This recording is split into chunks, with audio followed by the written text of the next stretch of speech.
የኢትዮጵያ መከላከያ ሰራዊት በቀጥታ የኤርትራን ወታደራዊ የሰው ኃይልና የስትራቴጂ አቅም ላይ ትልቅ ድብደባ አድርሷል ማለት ነው። የእነዚህ ከፍተኛ አሰልጣኞች መሸኘትና መቁሰል በአካባቢው ያለውን ግጭት ስፋት፣ ጥልቀትና የውጊያውን መጠን ምን ያህል አሳሳቢ እንደሆነ በግልጽ ያሳየም ሆኗል። በትናንትናው ዕለት በአፋር ክልል በተካሄደ ኦፕሬሽን ነሚቻቱ ሚርቃኔ ዲሳ ጅናን ዲደኒ ፖሊሲ ጋራ ፈንታሌ ፊደኒ ኑቲ ገነጠን ይጄጃኒ አከም ጅርቱ ዳወቶተ ኬኛ ከበጀሞ አኩማ ቪዲዮ ከነ ኢራ አፋን አማሪፋቲን ዳጋ ጅርተ ነሞን አፋን አማሪፋን ቤንሌ ሜቱ ኮን ኢሳ ገገባብሴቲን ኢስኒት ሂማ አራ ኦዶ ጋማቺሳ ሳፐር ዜና ቱጅራ ሳፐር ዜና አጃይባቱ ጅራ ዳወቶተ ኬኛ አኩማ ቤከሙ ሎሊ yeroo dheeraaf shakkamaa turee fi yeroo dheeraaf sodaatamaa ture yaadaan sodaatamaa ture ifaan ifatti jechuudha.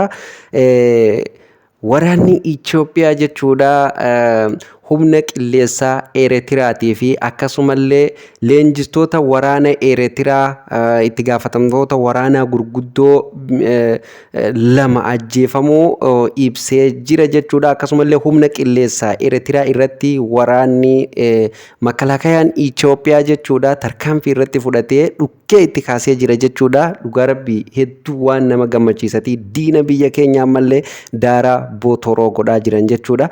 Waraanni Eertiraa irra miidhaan guddaan akka qaqqabee fi birgeedaroonni lama akka du'anii fi kaanillee akka miidhaan irra gahe jechuudha dubbatamaa jira. Hedduu waan nama gammachiisudha dhugaa rabbiiti. Maaliif uummata keenyallee Oromiyaa keessatti kan vaayirasii itti ta'e wal ficcisiisaa jiru, kan hayyoota Oromollee wal afaan deebisee wal afaan kaayee ficcisiisaa wal lolchiisaa jiru waa hedduu kan raawwataa jiru namicha kana jechuudha. Kanaafuu har'a dhugaa rabbii makalakayaan Itoophiyaa jechuudha hedduu nu boonse jechuudha. Ammallee jabaadhaa jennaani ammallee isin duuba jirraa, isin cinaa jirraa, sablammoonni Itoophiyaa keessa jiru hundumtuu isin duuba jirraa, jabaadhaa jennaan jechuudha. Har'a gaa Eertiraan booyaa jirti jechuudha. Haala saniin gootichi gubbarra marsee xap irra godhee jira. Haala ajaa'ibaatiin haala nama gammachiisuun har'a gootichi irra naannesaa oole jechuudha. Kaleessarra hanga har'atti የኢትዮጵያ መከላከያ ሰራዊት በቀጥታ የኤርትራን ወታደራዊ የሰው ኃይልና የስትራቴጂ አቅም ላይ ትልቅ ድብደባ አድርሷል ማለት ነው። የእነዚህ ከፍተኛ አሰልጣኞች መሸኘትና መቁሰል በአካባቢው ያለውን ግጭት ስፋት፣ ጥልቀትና የውጊያውን መጠን ምን ያህል አሳሳቢ እንደሆነ በግልጽ ያሳየም ሆኗል። በትናንትናው ዕለት በአፋር ክልል በተካሄደ ኦፕሬሽን የኢትዮጵያ መከላከያ ሰራዊት ወሳኝ እርምጃ መውሰዱን አስታወቀ።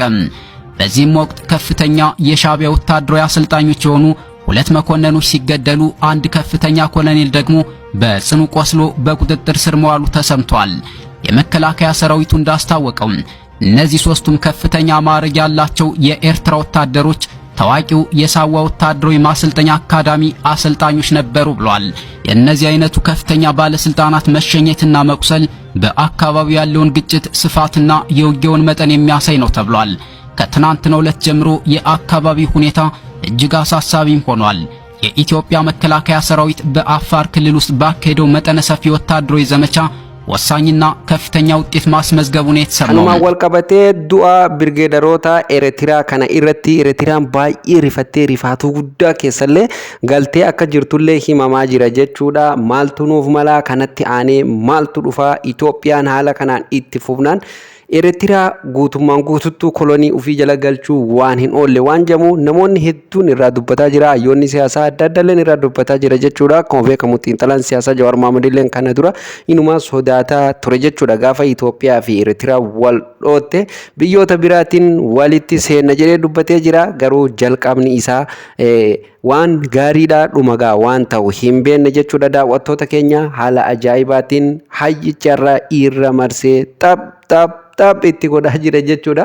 Bakka isitti deebisuutti jira jechuudha. Goda isiin galte keessaa as yaasaa jira jechuudha.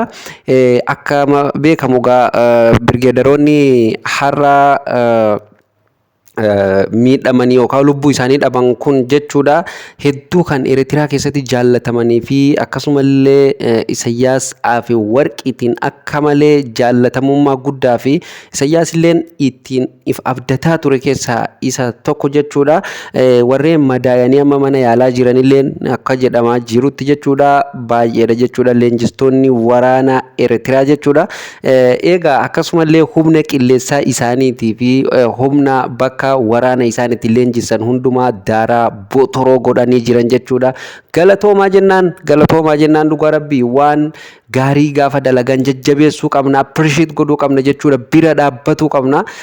Akka isaan of duuba hin deebineef diinagdeen hawaasummaan garuma hundaanuu uummanni keenya jaarramee bira dhaabbatuu qaba. Waraanni raayyaa ittisa biyyaa yoomiyyuu kan sablammootaati kan biyyaati. Waraanni biyyit qabdu, waraanni guddaan biyyit qabdu isa kana jechuudha. Kanaafuu jajjabeeffamuu qaba, bira dhaabbatamuu qaba jechuudha. Sodaa malee gara duratti jennaan jechuudha. Kanaafuu haala saniin sodaa guddaa Eertiraa irratti uumanii jiran jechuudha. Eertiraan baay'ee sodaa keessa galtee, shakkii hedduu keessa galtee jirti, iyyataa jirti. Masriin na dhaqqabe jechuun itti jirti jechuudha. Jibuutiillee na dhaqqabe, Afaariin ifiifuu jechuudha.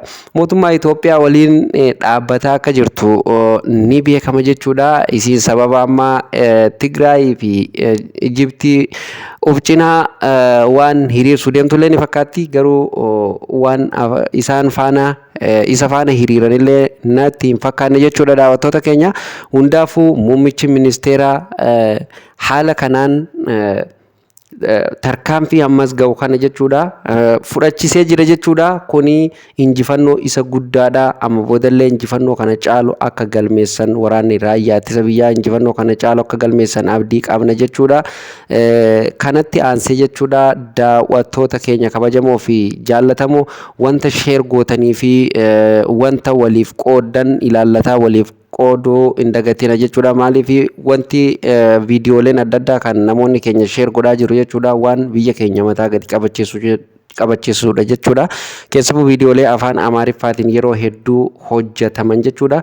Kan hojjetu namoota Itoophiyaa osoo hin taane namoota Itoophiyaa hin ta'intu afaan Amaariffaatiin hojjeta jechuudha.